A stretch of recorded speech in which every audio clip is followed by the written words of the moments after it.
நண்பர்களே, நீங்கள் தெரிஞ்சுக்க வேண்டிய ஒரு பெரிய ரகசியம் இருக்கு. சமீப காலமா ஒரு விஷயம் வெளிவந்திருக்கு. நேட்டோ இந்தியாவை பல துண்டுகளா உடைக்க ஒரு சதி திட்டம் போட்டிருக்கிறது.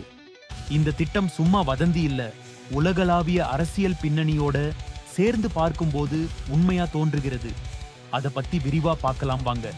நேட்டோவின் பின்னணி என்ன, நேட்டோ எப்போ உருவானது, என்ன நோக்கத்தோட வந்தது என்பதை குறுகிய வரலாறு.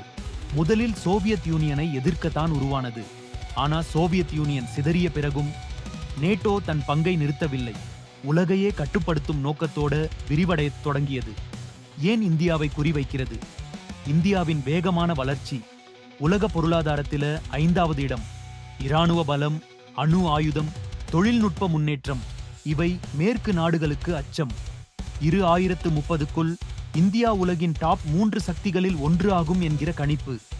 அதனால் இந்தியா ஒன்றாக இருந்தால் ஆபத்து, அதனால இந்தியாவை பலவீனப்படுத்தணும் என்றே நேட்டோவின் சதி வேலையை ஆரம்பித்திருக்கிறது. நேட்டோ இந்தியாவின் எல்லை பகுதிகளில் உள்ள பிரிவினைவாத குழுக்களை இரகசியமா ஆதரிக்கிறது. வடகிழக்கு மாநிலங்களில் பிரிவினைவாத இயக்கங்கள், காஷ்மீர் பிரச்சினை, தென்னிந்தியாவிலும் பிரிவு கனவு பேசப்படுவது. 2040க்குள் இந்தியா 4 முதல் 5 நாடுகளா உடைந்திருக்கும் என்று வெளிவந்த ரகசிய ஆவணம் பற்றிய தகவல். சில CIA, நேட்டோ தொடர்புடைய அமைப்புகள் இந்தியாவில் செயல்படுகிறது என்று வெளிவந்த ரிப்போர்ட்ஸ். உளவுத்துறை எச்சரிக்கை. இந்திய உளவுத்துறையும் சில முன்னாள் அதிகாரிகளும் வெளிநாட்டு சக்திகள் இந்தியாவை பிரிக்க சதி செய்கிறது என்று முன்பு எச்சரிக்கை செய்திருக்கிறார்கள். அந்த எச்சரிக்கைகள் நேட்டோ பெயரோட மீண்டும் இணையத்தில் வெளிவந்திருக்கிறது. இந்தியாவின் பாதுகாப்பு அமைப்புகள் மிகுந்த விழிப்புடன் இருக்கிறது. சமூக ஊடகங்கள் வழியாக சதி. இன்னைக்கு காலத்துல போராட்டம் மட்டும் ஆயுதத்தோட நடக்கலை. தகவல் போர், இன்ஃபர்மேஷன் வார் மூலமா மனசை அடக்குறாங்க.